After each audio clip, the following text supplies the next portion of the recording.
Bom dia a todas e a todos.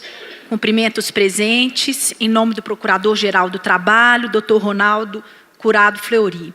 Estendo os meus cumprimentos ao presidente da Associação Nacional dos Procuradores do Trabalho, Dr. Ângelo Fabiano, agradecendo pela confiança depositada em meu nome. Obrigada pelo convite. Cumprimento ainda o presidente da Associação Nacional dos Magistrados da Justiça do Trabalho, ANAMATRA, Dr. Guilherme Guimarães Feliciano. E estendo os meus cumprimentos à vice-presidente da Associação Nacional dos Procuradores do Trabalho, presidente da mesa, ora constituída, doutora Ana Cláudia Bandeira Monteiro.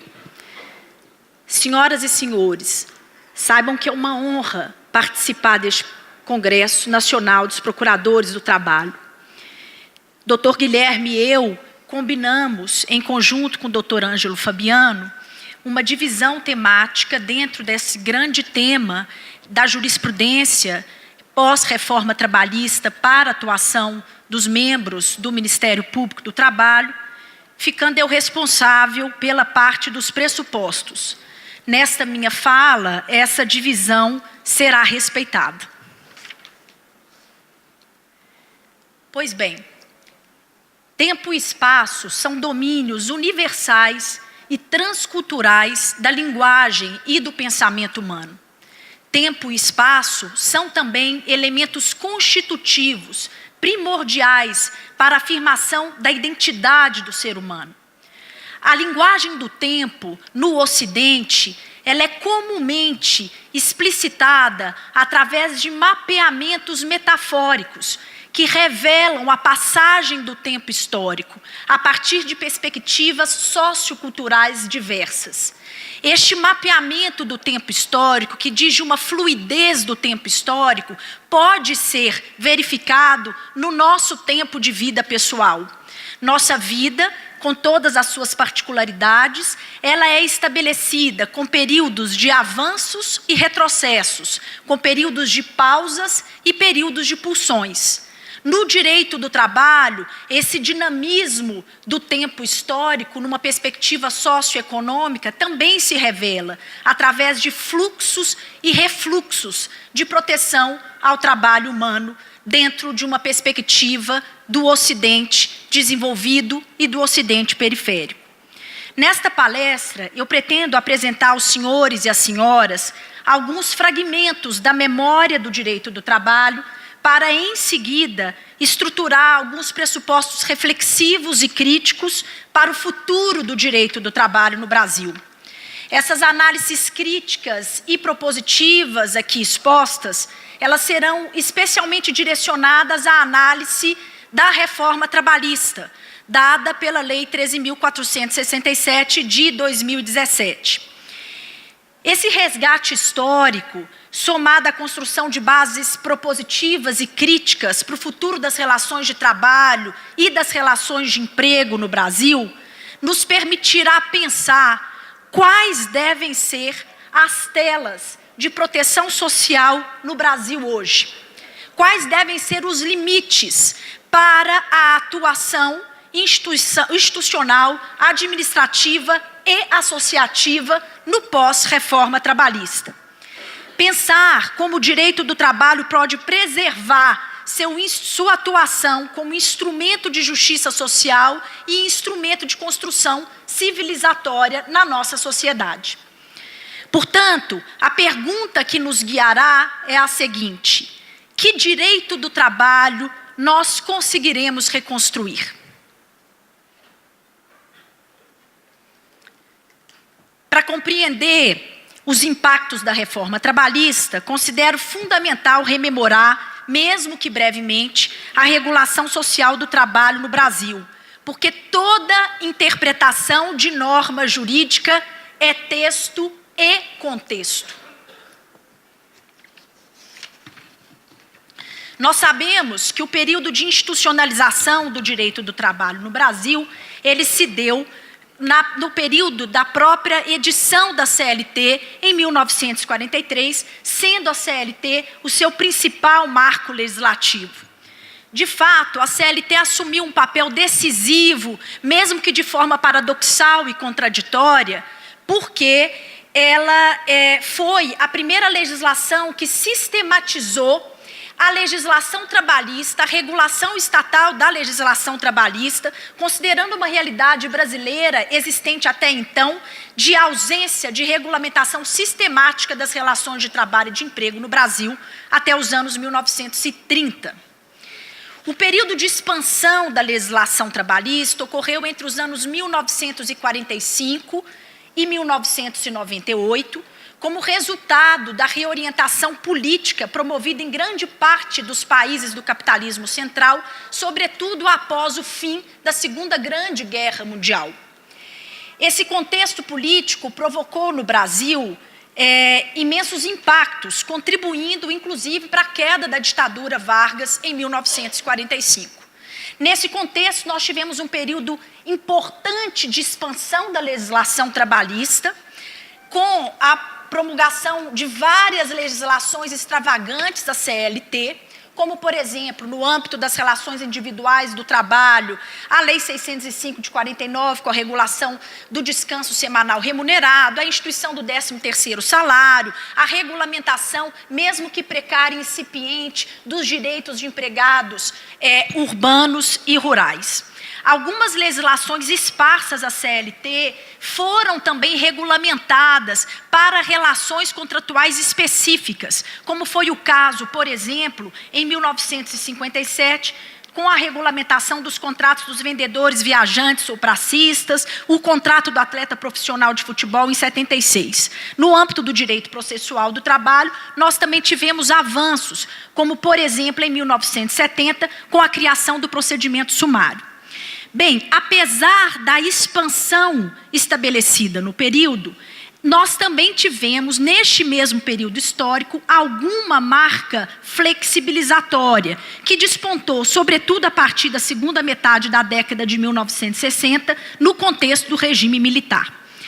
Lembrando aqui que neste período, sob o ponto de vista da conformação dos movimentos sociais, nós tivemos, no ano de 1964, documentados mais de 400 intervenções em sindicatos no país. Então, nós começamos a observar um movimento de refluxo no sistema de proteção institucionalizado e associativo de classe. Esse processo foi intensificado nos anos 1970, com a Lei do Trabalho Temporário, movimento esse que vai recrudescer, no caso brasileiro, nos anos 1990. Bem, esse período de consolidação democrática e fluxos e refluxos, mas efetivamente de consolidação democrática, teve na Constituição Federal de 1988 a sua principal manifestação. É sabido que a Constituição Federal de 1988, ela vai representar as lentes corretoras da nossa CLT. A Constituição Federal de 1988 estabelece um giro hermenêutico na produção constitucional brasileira por eleger a pessoa humana como centro da sua normatividade jurídica. Isso se apresenta sob o ponto de vista da construção de toda a normatividade do texto constitucional, mas também sob o ponto de vista topográfico. Topograficamente, a Constituição de 1988 vai colocar no centro da produção normativa, já no seu frontispício, normas vinculadas a direitos e garantias fundamentais para o sujeito, deslocando, no caso do direito ao trabalho, os direitos trabalhistas que outrora estavam estabelecidos no capítulo dedicado à ordem econômica e social, para a fixação no capítulo vinculado aos direitos sociais. Portanto, a partir daquele momento, nós temos dois vetores de análise, ou duas chaves de interpretação fundantes para qualquer intérprete do direito. A centralidade dada à pessoa humana, que vai se revelar a partir do valor-fonte, direito ou princípio da dignidade, e a afirmação de que direitos trabalhistas são direitos fundamentais, verdadeiras cláusulas pétreas do sistema constitucional. Bem, no pós-Constituição de 1988, nós tivemos um período de retrocesso importante, de polarização dessa antítese que existe no sistema capitalista de produção, que é o direito do capital e o direito do trabalho, os valores do capital e do trabalho. O direito do trabalho, ele refletiu em grande medida essa polarização. A década de 1990 no Brasil, ela refletiu um período de refluxo trabalhista significativo, ainda que numa cronologia histórica estivesse muito próximo da promulgação da Constituição Federal de 1988. Essa fase, ela inaugurou no Brasil um período de políticas públicas contínuas de desregulamentação de direitos sociais e de flexibilização trabalhista.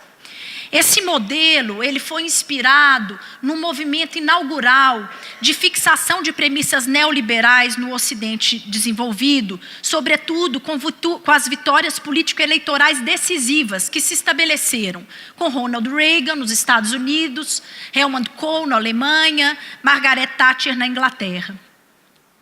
Os sindicatos que atuaram no epicentro da produção política no processo constituinte originário, sobretudo nas greves de 1978 e 1980, no ABC paulista, eles perderam a centralidade de forma significativa no período dos anos 1990, mantendo uma pauta de negociação coletiva absolutamente restrita, para manter a condição de trabalho daqueles que tinham contratos, mesmo que contratos flexibilizados ou precarizados.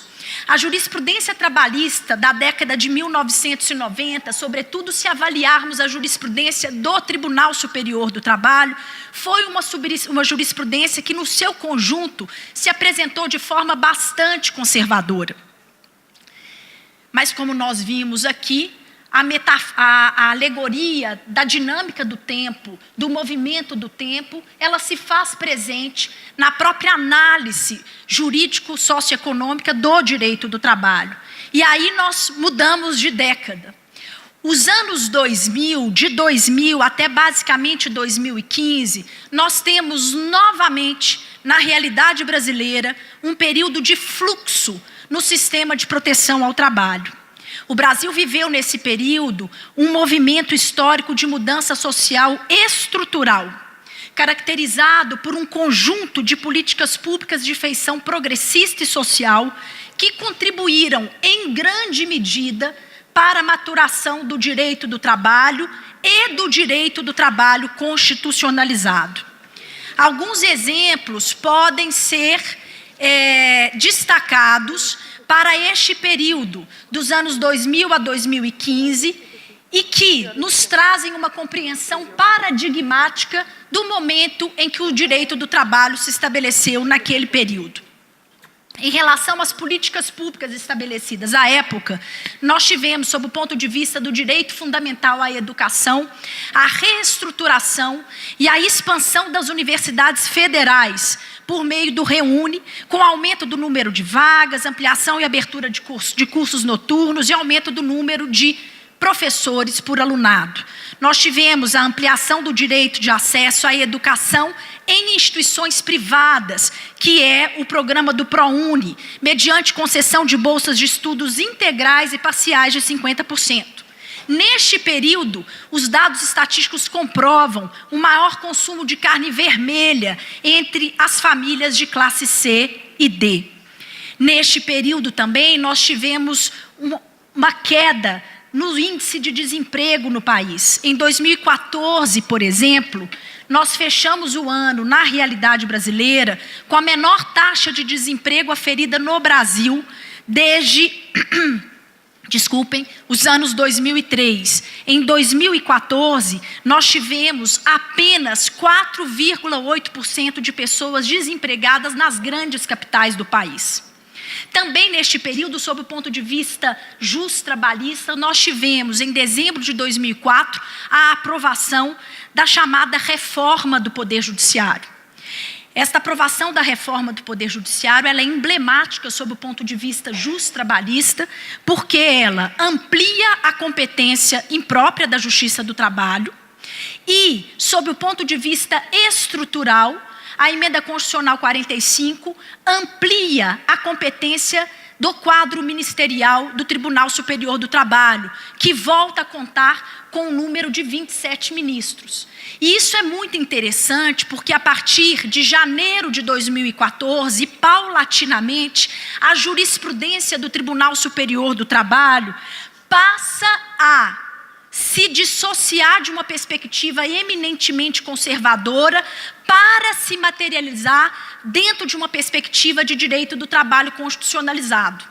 O avanço só não foi o suficiente para estabelecer uma coesão, uma sintonia, uma perspectiva de harmonia entre a figura do direito do trabalho constitucionalizado e as premissas de proteção justrabalhista oriundas do direito internacional e do direito internacional dos direitos humanos. Infelizmente, o que nós observamos na jurisprudência trabalhista brasileira, mesmo quando avançada, mesmo quando num cenário de avanço, é que ainda há uma segmentação dos argumentos justrabalhistas no tocante à perspectiva constitucional e à perspectiva internacional. Bem, esse foi um período que também contou, anos 2000 a 2015, com a afirmação de uma política pública concertada de consolidação e expansão das instituições jurídicas, direcionadas à promoção do trabalho e à proteção das relações de trabalho. Eu agradeço aqui ao Dr. Ângelo Fabiano, que me passou dados atualizados a respeito exatamente do período de ingresso e da conformação de ingresso nos quadros do MPT em relação aos procuradores do trabalho e servidores empossados. Apenas para mostrar para os senhores e para as senhoras, nesse recorte específico, número de ingressos, número de concursados, que este foi um período de expansão e que, obviamente, se nós expandimos a conformação do quadro institucional, isso significa, possivelmente, uma maior possibilidade de atuação e de eficiência do sistema. No caso do Ministério Público do Trabalho, houve uma expansão dos anos de 2005 até 31/12/2015, exponencial do quadro constitutivo do Ministério Público do Trabalho, tendo sido empossados, no período, 404 procuradores do trabalho e 3.001 servidores técnico-administrativos. Bem, agora, nós sabemos que nessa sistemática de fluxos e refluxos, o Brasil sofreu um aprofundamento dramático, um refluxo dramático do pensamento neoliberal que fora inaugurado nos anos 1990 e que perdurou com efeitos sociais, econômicos e jurídicos por cerca de uma década, mas o Brasil volta a sofrer os impactos do pensamento neoliberal e de uma estruturação de política econômica de austeridade, de corte de gastos públicos e de investimentos públicos a partir dos anos 2016. E essa avaliação sociológica, ela é importante para alcançarmos a reforma trabalhista. Esse cenário, que foi um cenário ilustrado a partir dos anos 2016, ele é caracterizado pelo golpe institucional parlamentar, que nos impõe o desafio de viver em uma institucionalidade de exceção, pela PEC 55, que impôs um congelamento dos gastos públicos por 20 anos, essa política de austeridade com cortes profundos de gastos públicos, de nítido viés neoliberal, vai impossibilitar uma atuação ativa do Estado e de todos os instrumentos jurídicos institucionais vinculados ao mundo do trabalho. Nós tivemos um aumento exponencial da concentração de renda e de pobreza. Nós temos brasileiros, nesse caso, que anteriormente, numa década atrás, consumiam carne e levavam carne vermelha para casa, eles voltaram a substituir essa proteína por uma proteína mais barata, ovos. nós temos uma ampliação da mortalidade infantil, do encarceramento e do desemprego. Nós sabemos aqui, com o amparo de Loac Vacan, que quanto menor é a atuação do Estado Providência, maior a figura do Estado penitenciário, e isso se revela nos quadros brasileiros. Nós temos um sucateamento das universidades públicas mediante cortes significativos no ano de 2018. Comparando o orçamento das universidades públicas do ano de 2018 em relação ao ano de 2014, nós tivemos um corte. Para o orçamento de 2018, nós temos um corte de 20% em relação ao custeio e de simplesmente 90% em relação a investimento. Neste período, nós temos um deslocamento significativo dos conflitos do Tribunal Superior do Trabalho para o Supremo Tribunal Federal, que tem tido uma atuação permanente e reiterada de restrição do mapa cognitivo do direito do trabalho. Aqui nós poderíamos traçar uma série de exemplos. Também neste período, nós temos uma atuação forte, enfática e decisiva da mídia, que continuamente identifica a justiça do trabalho e os instrumentos jurídico-institucionais de proteção ao trabalho como instrumentos jurássicos, antiquados, que não permitem a tão sonhada modernização das relações de trabalho. A pesquisa brasileira de mídias de 2016 identificou os hábitos de consumo da população brasileira. Vejam bem, 89% dos brasileiros se informam pela TV, sendo que 73% se informam pela Rede Globo de televisão. Bem, nesse período nós temos uma política de contenção da expansão das instituições jurídico-institucionais vinculadas a práticas de proteção ao trabalho e às relações de emprego. E isso se aplica ao caso do Ministério Público do Trabalho. Mesmo que a avaliação, neste caso, seja proporcional, porque eu estou considerando o período de 2016 em diante, e o outro período de tempo ele é mais extenso, vejam bem a diferença. No caso específico do Ministério Público do Trabalho, de 2016 até 4/4 de 2018, foram 48 procuradores do trabalho empossados e 903 servidores. Bem, é neste contexto paradigmático que nós temos aprovada a dita reforma trabalhista, a Lei 13.467 de 2017. Foi uma reforma, no caso brasileiro, aprovada assodadamente e afronta a processualidade democrática de construção das normas jurídicas, e essa é uma previsão tanto sob o ponto de vista do foro brasileiro como sob o ponto de vista internacional. Dr. Guilherme já nos revelou aqui o que todos nós sabemos, que essa reforma foi aprovada num período curtíssimo de tempo, de menos de 6 meses, em afronta a todos os pressupostos legislativos e democráticos para a construção de um sentido real de democracia. É importante lembrar que o tempo é um grande instrumento em prol do direito. O direito não gosta da pressa, sobretudo quando é para afirmar e consolidar regulamentação jurídica. O tempo da maturação é fundamental para a perspectiva de avanço jurídico. Bem, nós vamos fazer uma avaliação, eu tenho que considerar o tempo inteiro aqui com os senhores e com as senhoras a perspectiva do tempo que me é dado de fala. Então nós vamos fazer uma avaliação com um recorte temático bastante preciso em relação à reforma trabalhista, tanto sob o ponto de vista do direito material, individual e coletivo, como sob o ponto de vista do direito processual.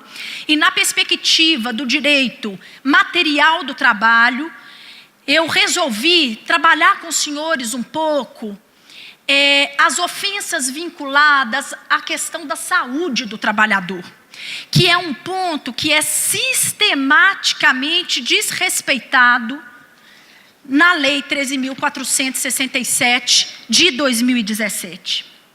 Aqui eu agradeço de plano a doutora Luciana Nacur, que me passou dados importantes da Fundacentro sobre as principais causas de acidente do trabalho e de doenças ocupacionais no Brasil.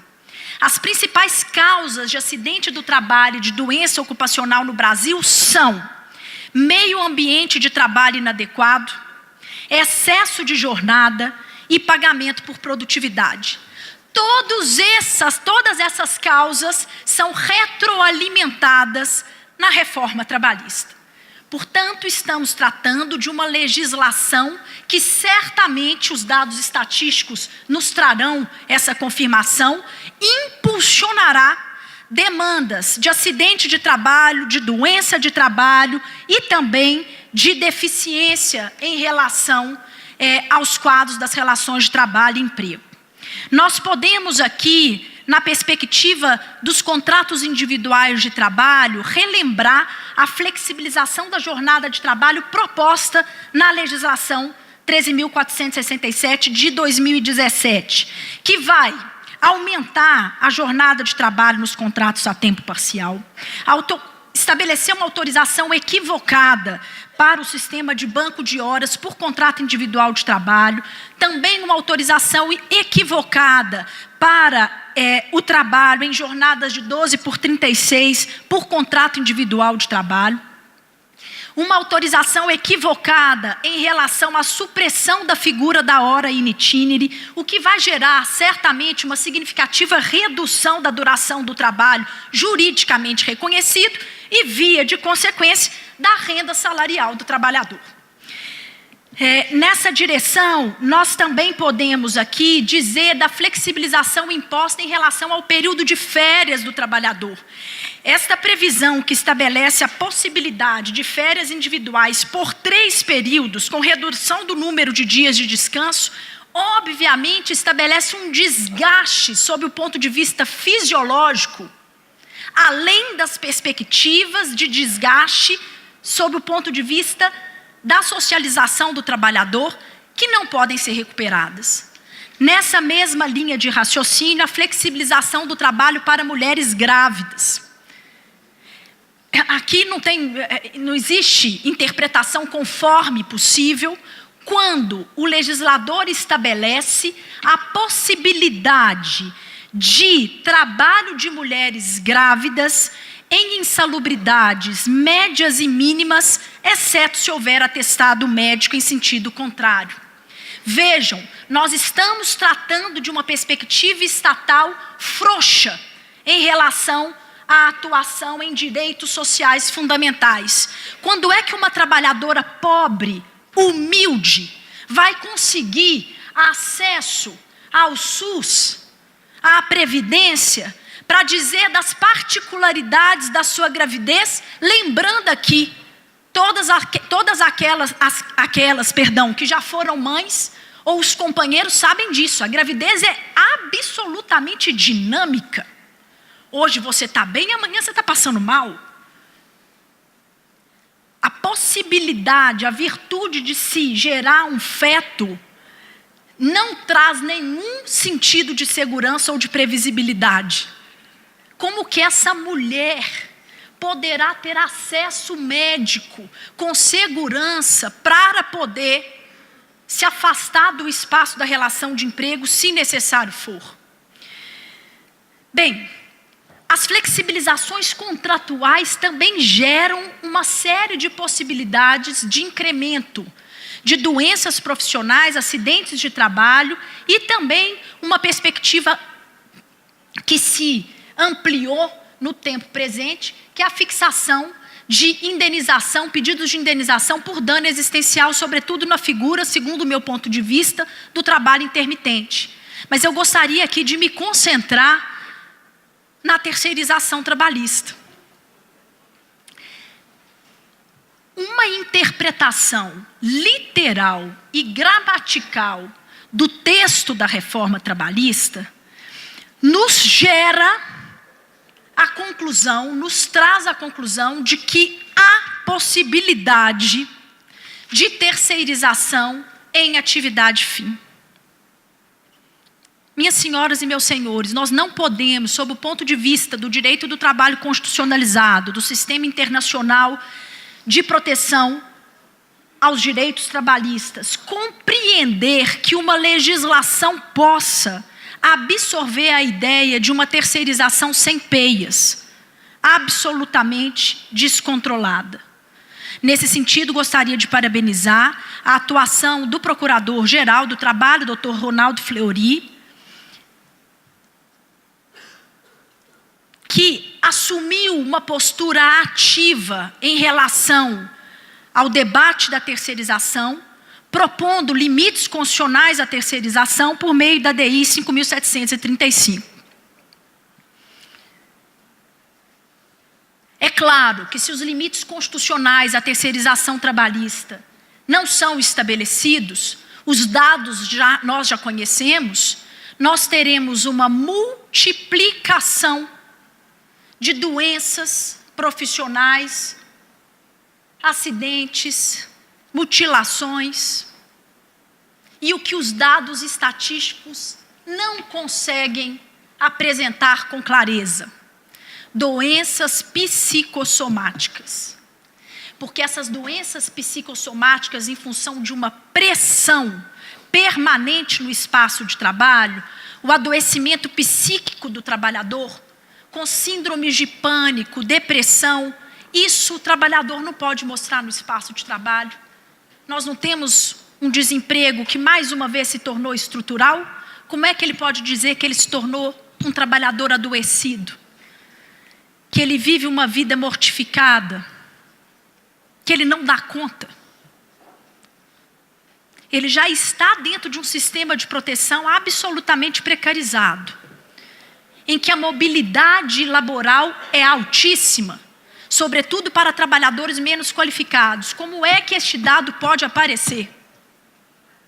E isso é um dos grandes problemas. Quando eu pesquiso a terceirização trabalhista, uma das minhas maiores angústias diz respeito aos dados estatísticos que não conseguem ser, que não podem e, portanto, não são compilados pelas grandes associações, pelas grandes fundações de pesquisa. Porque os dados de acidente do trabalho dizem respeito às mutilações físicas e às mortes. Nós não temos com clareza revelações a respeito dos problemas psiquiátricos oriundos de espaços de trabalho precarizados. E isso certamente será inflamado pela reforma trabalhista.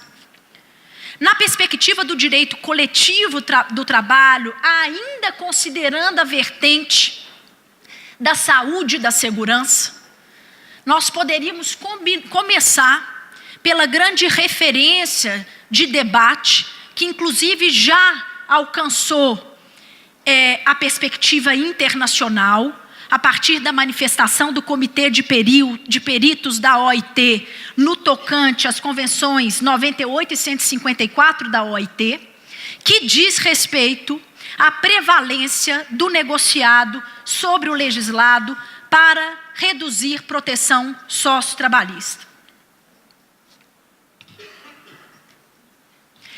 O Comitê de Peritos, no curso da tramitação da reforma trabalhista, ele advertiu o governo brasileiro sobre o risco da aprovação de uma norma que estabelecesse a preponderância dos instrumentos coletivos negociados sobre a legislação heterônoma, em face da violação das convenções 98 e 154 da OIT, que tratam, respectivamente, da liberdade de associação sindical em face do empregador e do direito à negociação coletiva. Aqui eu abro um parênteses para parabenizar o Ministério Público do Trabalho, que estabeleceu grupos de pesquisa para poder, nas esferas de atuação, auxiliá-los em relação à perspectiva de pressupostos jurídicos. E eu gostaria de parabenizar o grupo que se responsabilizou pela análise do direito internacional do trabalho, Dr. Silvio, doutora Lorena e todos os demais que aqui não foram citados nominalmente, que de fato trouxeram informações relevantes para que a visão do direito internacional dos direitos humanos e a estratégia de ação seja uma estratégia concertada conjunta à atuação ligada à perspectiva constitucional. Essas demandas e esse planejamento não pode ser feito de forma apartada. Vejam só, o estabelecimento da prevalência do negociado sobre o legislado inviabiliza a materialização do direito fundamental ao trabalho digno, inviabiliza a materialização do princípio da norma mais favorável ao trabalhador, que é uma norma vetora no caso brasileiro, previsto no artigo 7º caput da Constituição, e os pressupostos internacionais principiológicos ligados à vedação do retrocesso e à progressividade social. Alguns exemplos decorrentes dessa grande previsão podem ser aqui ilustrados. Quando é que se pode pensar, isso aconteceu no caso brasileiro, mas para mim é impossível, a possibilidade de, por instrumento coletivo de trabalho, numa perspectiva negocial, muitas vezes intuitiva entre as partes contratantes, de se estabelecer um enquadramento de insalubridade e de seus níveis de nocividade.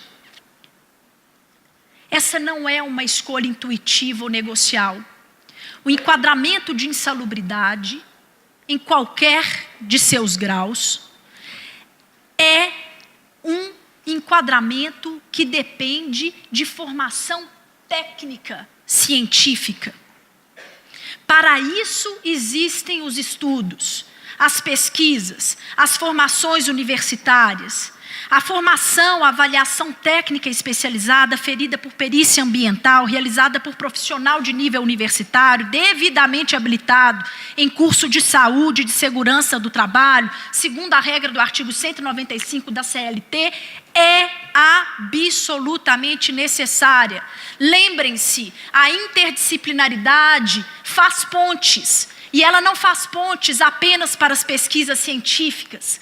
Nós e os senhores e as senhoras, nas atuações jurídico-institucionais, dependem e precisam da interdisciplinaridade para que a atuação seja o mais técnica possível. Então, esta regra é uma verdadeira aberração. Assim como é uma aberração ou uma inconstitucionalidade, a possibilidade de prorrogação da jornada de trabalho em local insalubre, sem necessidade de licença prévia da autoridade do Ministério do Trabalho. É claro que se essas perspectivas elas se materializam nas lidas dos trabalhadores, o que nós teremos como uma das grandes consequências é a ampliação, os dados dirão, de acidentes e doenças do trabalho. Não bastasse isso, na contramão do avanço civilizatório, do avanço jurídico civilizatório, a lei da reforma trabalhista impossibilita ou não estabelece a necessidade, porque prevê a ausência de sistema compensatório em instrumentos coletivos negociados. O que é um verdadeiro absurdo se nós pensarmos na perspectiva de avanço civilizatório, de progressividade social.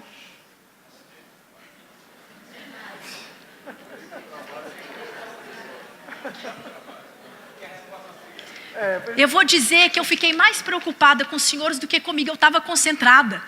Mas eu vi que alguma coisa aconteceu. Podemos continuar, sim, né? Com certeza. Bem, outro absurdo, a prevalência do acordo coletivo de trabalho sobre a Convenção Coletiva de Trabalho, artigo 620, reformado em qualquer hipótese. Como nós devemos ler, interpretar, numa interpretação conforme, numa interpretação sistemática e integrativa da CLT ao texto constitucional e às premissas internacionais de proteção ao trabalho humano? O acordo coletivo de trabalho sempre prevalecerá sobre a Convenção Coletiva de Trabalho quando mais favorável. Está implícito, isso não precisa ser dito, porque isso está no artigo 7º caput da Constituição Federal, além de outras previsões. Bem, eu queria ir longe com os senhores e com as senhoras, mas eu não posso. Então, eu já vou, obviamente, passar para a perspectiva do direito processual do trabalho. Em outra oportunidade, quem sabe, nós possamos aí seguir debatendo com mais profundidade as mudanças, porque eu ainda quero chegar na perspectiva propositiva. Em relação ao direito processual do trabalho, eu gostaria de citar 2 movimentos de encolhimento, de retrocesso, de degradação do sentido de proteção social. Já foi aqui dito, mesmo que brevemente, pelo Dr. Guilherme Guimarães Feliciano, que é a restrição inconstitucional de acesso à justiça do trabalho. Essa regra é claramente uma forma de impedir o direito de ação. Ela imputa ao trabalhador, beneficiário da justiça gratuita, responsabilidade pelo pagamento dos honorários periciais e sucumbenciais, quando dispuser de crédito no feito ou em outro processo. É um verdadeiro absurdo. Gostei, achei bastante interessante a vinculação feita pelo Dr. Guilherme em relação a uma fonte originária da Corte Interamericana de Direitos Humanos, porque nós precisamos fazer esse cotejo, quando ele diz da aplicação do princípio pro homine. Então, essa é uma maneira de nós alargarmos as possibilidades de argumentação jurídica, mas eu gostaria, nesse momento, de me ater apenas aos dados estatísticos. A Coordenadoria de Estatística e Pesquisa do TST, aqui agradeço publicamente a doutora Milena Pinheiro, minha mestranda, advogada trabalhista, que me encaminhou o dado absolutamente atual, sobre o número de processos recebidos nas varas do trabalho, comparativamente entre os anos 2017 e 2018, quer dizer, considerando o período anterior à reforma trabalhista e no pós-reforma trabalhista. As varas do trabalho brasileiras receberam em 2017, foram ajuizados 176.111 ações, então contabilizados 176.111 processos. Ao passo que em janeiro de 2018, no mesmo período de tempo, 90.573. O TST, no seu setor de pesquisa e regulamentação, enuncia: as varas do trabalho, na fase de conhecimento, receberam 210.195 processos e julgaram 333.216 no período de janeiro a fevereiro de 2018. Os recebidos tiveram uma redução de 45%. 45%.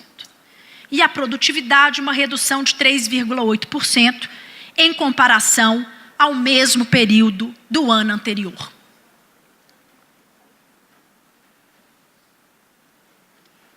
Para além das discussões teóricas que os senhores já conhecem, vinculadas às ofensas, ao direito ao acesso à justiça, este tipo de regra jurídica inviabiliza a efetividade de todo o sistema de proteção ao trabalho. E aqui eu vou além da perspectiva do Ministério Público do Trabalho e da Justiça do Trabalho. Nós também devemos pensar na estrutura da própria advocacia e das associações.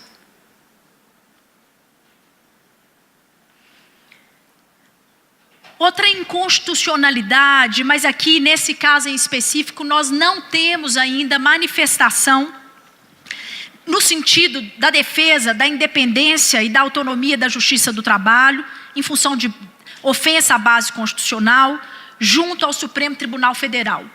Nós não detectamos ainda a ADI ajuizada no Supremo em relação às restrições inconstitucionais para a edição e reforma de súmulas e enunciados de jurisprudência uniforme pelos tribunais regionais do trabalho e pelo Tribunal Superior do Trabalho.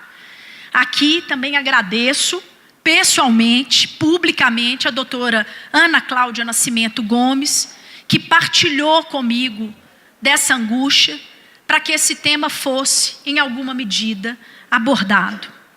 A reforma trabalhista, ela dificultou imensamente a edição e reforma de súmulas e outros enunciados de jurisprudência uniforme pelos tribunais trabalhistas.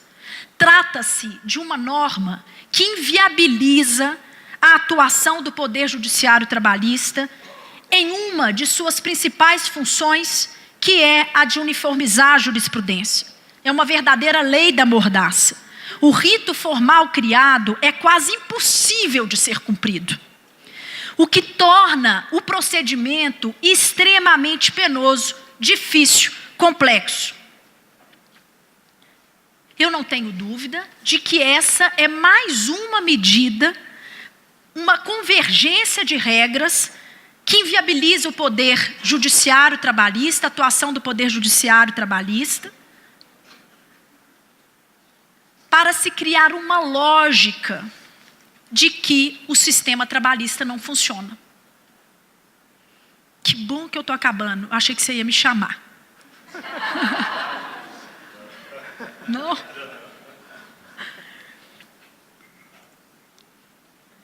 Esse é o cenário imposto pela reforma trabalhista na atualidade do direito do trabalho.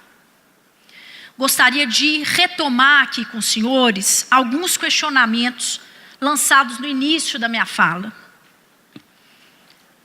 Como tornar eficazes as telas de proteção social do direito do trabalho hoje? É possível resgatar o mapa cognitivo do direito do trabalho?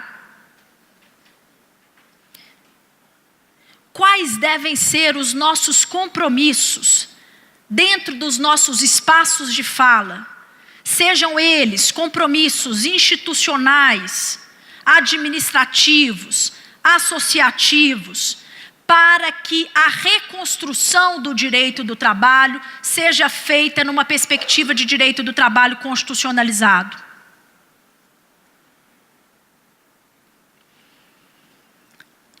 Nessa trajetória do pós-reforma trabalhista, alguns caminhos já foram trilhados.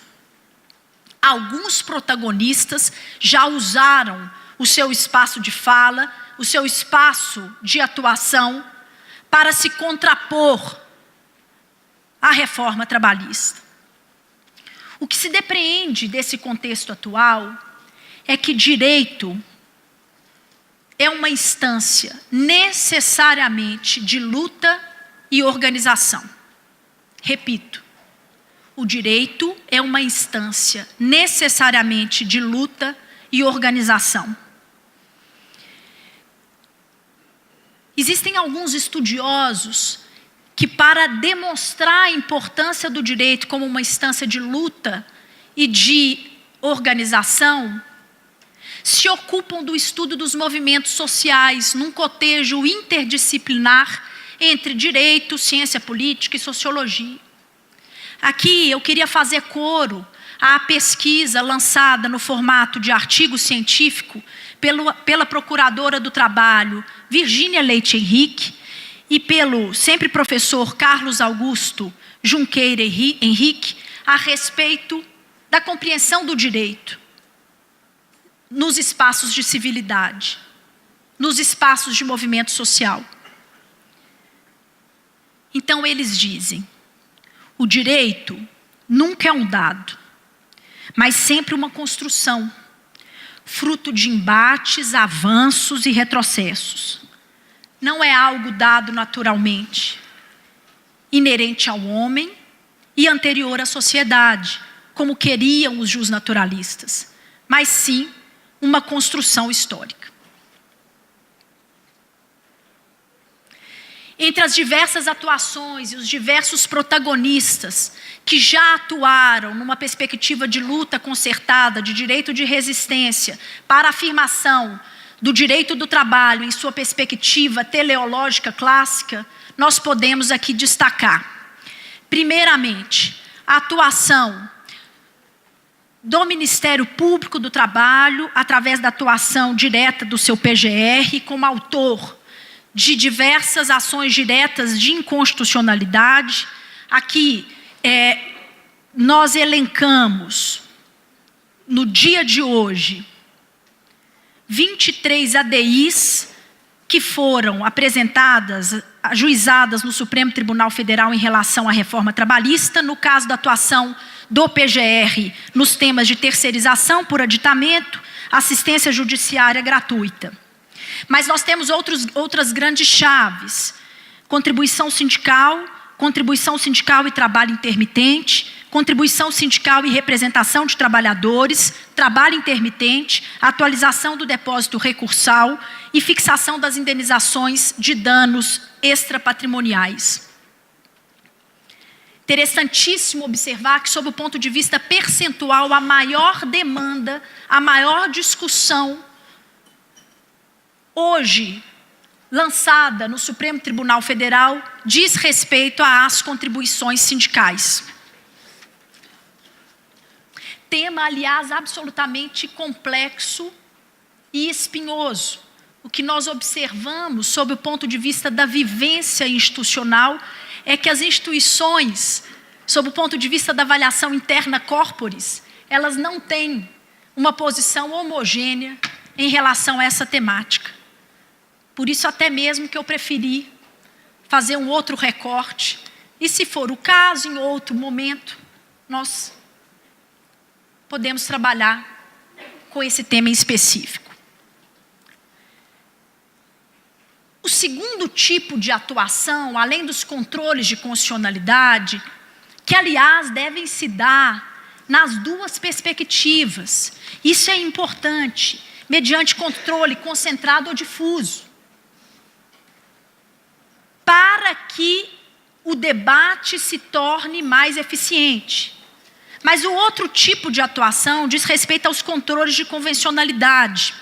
Lembrando que o Poder Judiciário Nacional, inclusive os juízes de primeira instância, tem a obrigação de realizar o controle de convencionalidade das normas internas ex officio, porque eles são agentes estatais de promoção do direito fundamental ao trabalho e dos direitos trabalhistas na perspectiva internacional. A provocação junto à OIT já foi feita, em relação especialmente à demanda ligada à negociação coletiva, mas nós aqui suscitamos e esperamos com muita ansiedade as provocações vinculadas à Corte Interamericana de Direitos Humanos, porque este é um espaço de fala e um espaço de atuação que precisa ser ocupado. Bem, chegamos à interpretação conforme a Constituição, eu vou cumprir rigorosamente o tempo, tá? Como nós vimos, a norma, ela é texto e contexto. A positivação da norma não finaliza o processo de afirmação das normas. Leis socialmente injustas precisam ser interpretadas. Nós aprendemos com Maurício Godinho Delgado que a interpretação no campo do direito do trabalho, para além das linhas gerais básicas da hermenêutica jurídica, no campo do direito do trabalho, nós, intérpretes do direito do trabalho, precisamos fazer uso da jurisprudência axiológica, que é a jurisprudência dos valores, inspirada pela prevalência de valores e princípios essenciais ao direito do trabalho no processo de interpretação. Assim, os valores sociais preponderam sobre os valores particulares, os valores coletivos preponderam sobre os valores individuais. É preciso, como já nos disse Alain Supiot, resgatar o espírito de Filadélfia e assegurar que a mobilização coletiva seja feita pela via da interpretação, com respeito aos pressupostos constitucionais internacionais básicos de proteção à centralidade do trabalho e à centralidade da pessoa humana. Nesse sentido, eu não poderia deixar de fazê-lo e aqui expressamente dizer de grandes protagonistas que, sob o ponto de vista da representação institucional, fizeram uso e fazem uso desse sentido de interpretação conforme. Primeiramente, gostaria de parabenizar a Ana Matra, em nome do Dr. Guilherme Feliciano, pela segunda jornada de Direito Material e Processual do Trabalho, que de fato foi um momento riquíssimo para a afirmação e construção de uma lógica interpretativa fundada na plataforma de princípios e valores da dignidade da pessoa humana. Nesse sentido, eu também gostaria de parabenizar, em nome do Procurador-Geral do Trabalho, Ronaldo Fleury, mas estendo os meus cumprimentos especialmente ao Dr. Helder Amorim e, nesse momento, a doutora Ana Cláudia, pela atuação importantíssima, num primeiro momento, com as notas técnicas,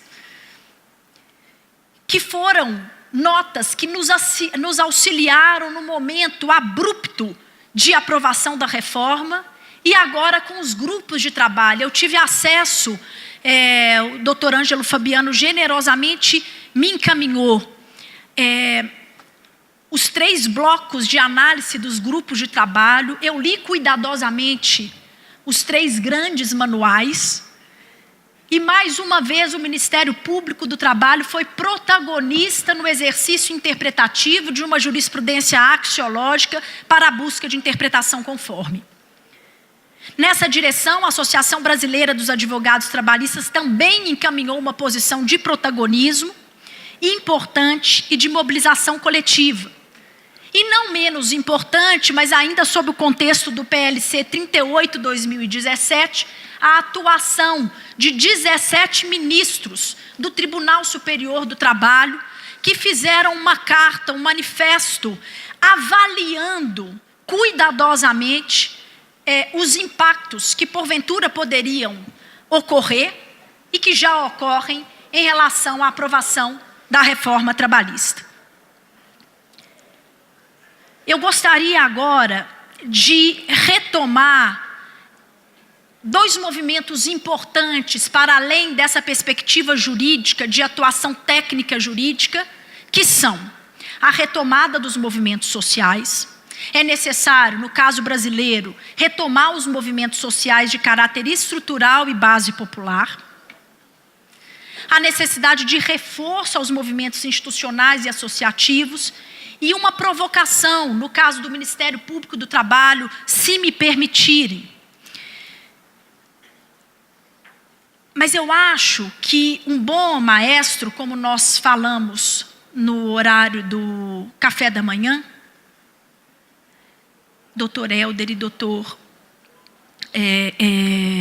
Silvio, um bom maestro, ele precisa coordenar bem a sua orquestra para que a atuação seja orquestrada. Não por demanda, mas sim por planejamento. Me impressiona a atuação do Dr. Ronaldo nessa direção, porque eu recebi os estudos dos grupos de pesquisa aqui formados como o primeiro movimento, que é um movimento de conformação teórica para assessoramento e compreensão das premissas básicas desse processo que se estabeleceu. Necessário nesse momento é que a demanda se faça por estratégia, por planejamento, em grandes frentes. Mesmo que os controles e os números nos gerem algum tipo de preocupação. Mas imagino eu que este é o momento do estabelecimento de atuações institucionais grandiosas.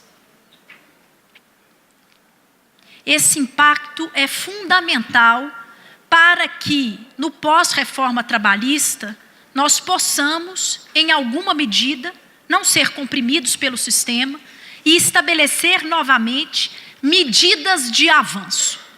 Nova sistemática de fluxo de proteção social.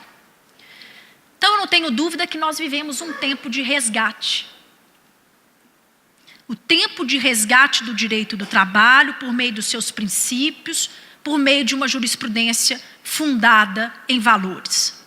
Eu gostaria nesse momento de retomar as palavras da desembargadora Sayonara Grillo, que vem tendo um papel importante na atuação, sobretudo em direito coletivo do trabalho, que no prefácio de uma obra coletiva, ela retomou o clássico Evaristo de Moraes Filho, num diálogo com Ernest Bloch. Me parece que esse diálogo é bastante atual e oportuno para esse momento. Aspas. É preciso ter a coragem de afirmar o desejo de uma vida futura melhor e mais digna.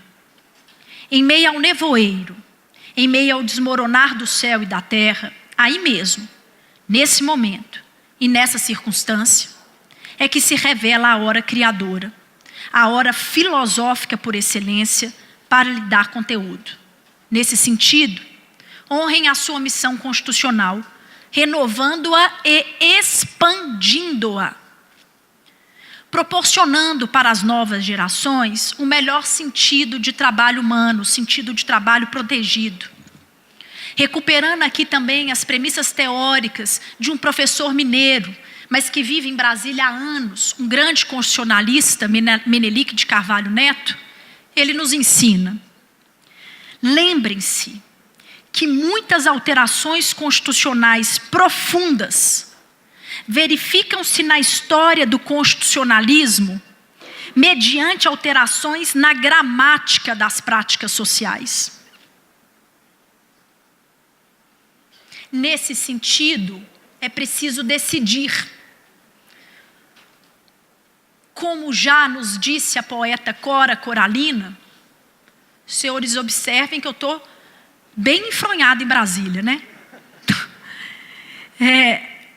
Mesmo quando tudo desabar, cabe a mim decidir entre rir ou chorar, ir ou ficar, desistir ou lutar.